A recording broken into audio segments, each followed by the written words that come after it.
Welkom weer saam met my, Brunilde de Tooy, in ons program van aangesig tot aangesig.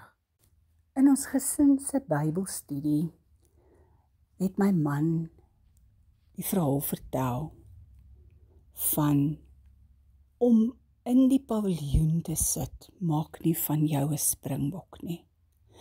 Om 'n groen trui te dra met 'n bokkie op en al die streepies op die regte plek en 'n protea op die teenoorgestelde kant, maak nie van jou 'n springbok rugbyspeler nie. Om 'n springbok rugbyspeler te wees beteken, jy moet hard werk, elke dag van die week, aan jou fiksheid, aan jou dinamika van om daai bal op die regte tyd uit te gee en te ontvang, en om in die regte formasies te hardloop, sodat die bal by die wenpaal uit kan kom. Maar om op die paviljoen te sit en skree, maak nie van jou 'n springbok nie. Jy is net nog een van die skare. Om by jou huis in jou gesitkamer te sit en toejuig, maak nie van jou 'n springbok nie. Jy het nodig om op die veld te kom, en jy het nodig om te speel met jou alles, om die wenprys te behaal. Jy mag dalk in jou hart selfs goeie raad hê. Jy mag dalk selfs aanmoedigende raad hê. Jy mag dalk negatiewe kritiek hê. Maar dit gaan geen verskil maak of jy 'n springbokspeler is of nie. Jy moet op die veld kom en self fiks word en self hardloop en self die bal vang. Jy moet jou voorberei om die beste prys te behaal, totdat jy nie fiks genoeg is nie. En totdat jy nie verstaan hoe hierdie spanspel gespeel word in hierdie span nie, is jy nog lank nie 'n springbok nie. So is dit dan ook in die gemeenskap van die heiliges. Jy kan die kerkbank warm sit met troues, begrafnisse, selfs in die middel van die week, deur die jaar, maar nooit toetree tot die spel nie. Slegs wanneer jy toetree tot die spel, word jy 'n ware kind van God. Maar totdat jy nie toetree tot die spel nie, is jy 'n toeskouer. Jy het nog nie verhouding met Christus ontwikkel nie. Jy het nie verhouding met die Heilige Gees ontwikkel nie. En jy het geen verhouding met God die Vader nie. Wanneer jy kom op die plek wat jy sê, Here, kom verander my, om meer te word soos U, en jy lê jou lewe neer en jy begin leef heilig, heilig soos Hy heilig wil hê jy moet leef, en ek moet leef. Wanneer jy sy stem kan hoor, wanneer ek en jy sy opdragte begin uitvoer, wanneer ons nie meer dinge doen wat ons weet die Heilige Gees sal bedroef nie. Efesiërs 4 vanaf vers 2, met alle nederigheid en sagmoedigheid, met lankmoedigheid, terwyl julle mekaar in liefde verdra, en ernstig strewe om die eenheid van die Gees te bewaar deur die band van die vrede. Dit is een liggaam en een Gees, soos julle ook geroep is, in een hoop van julle roeping. Een Here, een geloof, een doop, een God en Vader, van almal, wat oor almal en deur almal in julle almal is.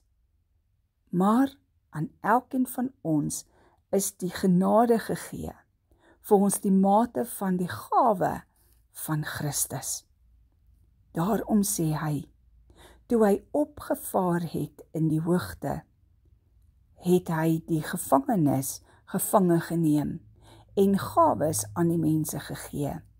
Maar dit, hy het opgevaar Wat beteken dit anders as dat hy ook eers neergedaal het in die onderste dele van die aarde?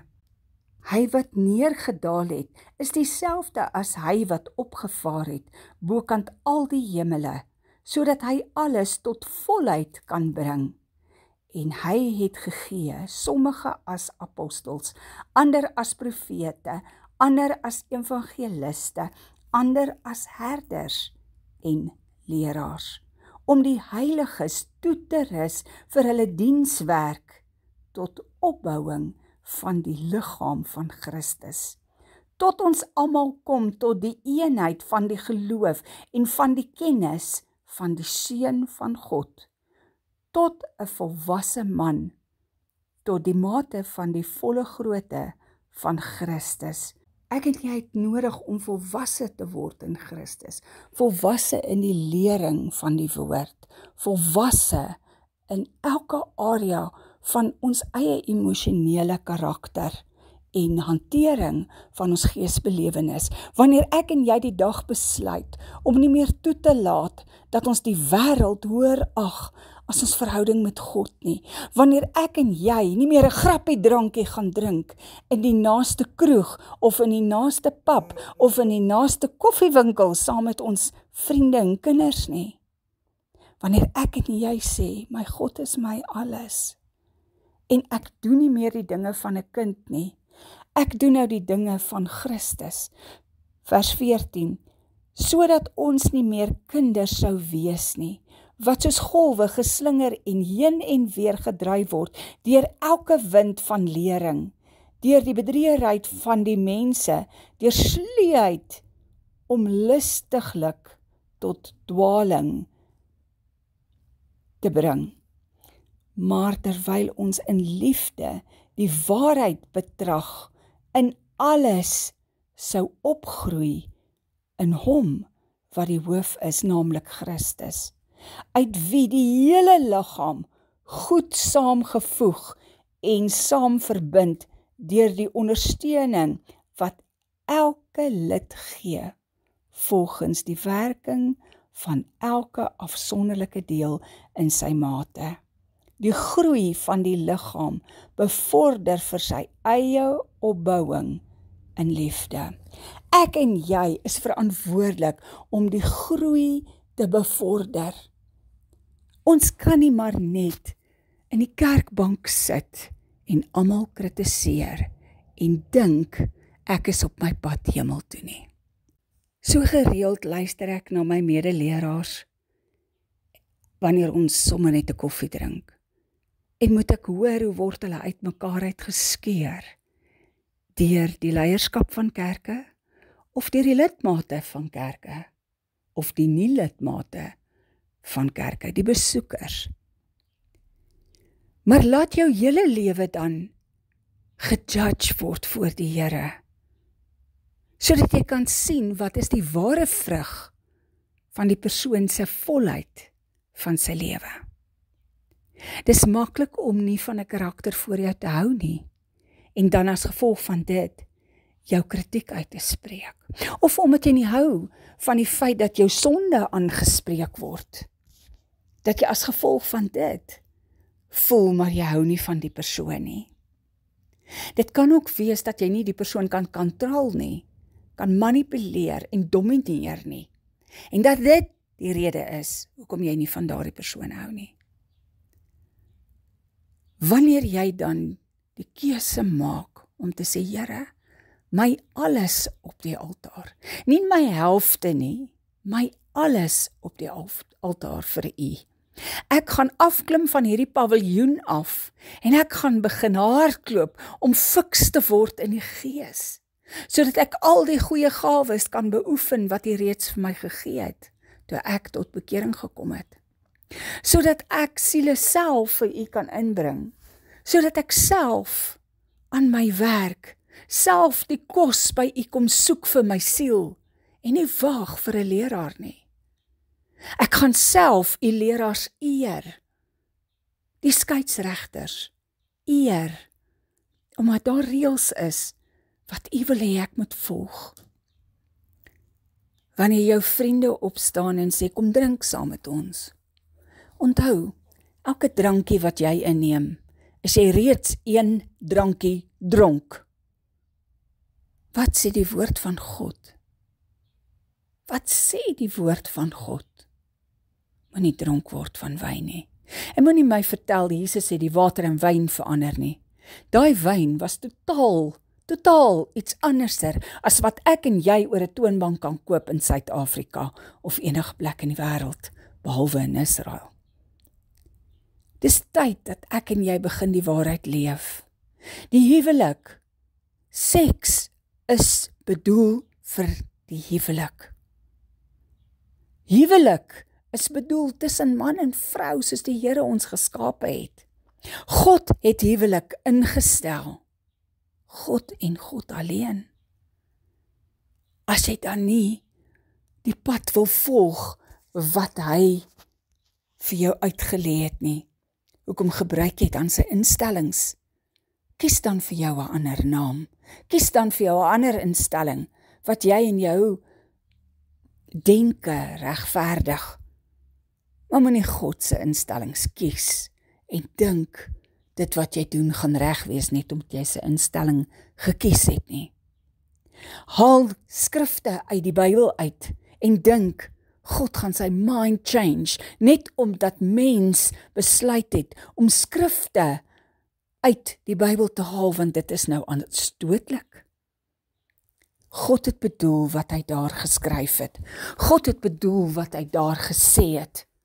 Hy gaan nie verander net omdat ek en jy sy werke en sy keuses en sy gesag wil onderdruk nie. God staan vas by sy woord soos hy dit gegee het. Dis nie liefdeloosheid wat ek vanmôre hier praat nie, en dis ook nie haatspraak nie. Ek verstaan, en Christus verstaan nog beter as ek, wat jou worstelstryd is. Dis juis liefde, dat ek jou waarsku, hy gaan kom, en hy gaan kom vir 'n skoon en rein bruid. Maak jou kleed, jou geestelike kleed skoon voor hom. Maak jou gees, jou hart, skoon voor hom. Dat wanneer jy voor hom staan, jy sal weet dat jy weet. Ek het alles in my vermoë gedoen, om te wees soos die handboek, die Bybel, vir my voorskryf, om te leef, om te wees. Ek het vergifnis gevra waar ek moes. Ek het reggemaak waar ek kon. Ek het verhouding met Christus, met die Heilige Gees en met die Vader gebou. My bruidegom kom en ek is gereed. Maak seker dat jy nie agterbly nie.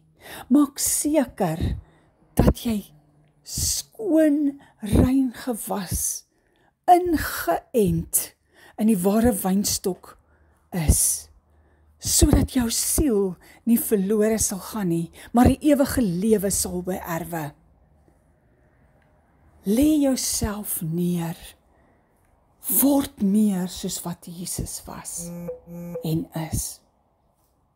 Verander jou denke, verander jou weë en kom in lyn met die woord van God.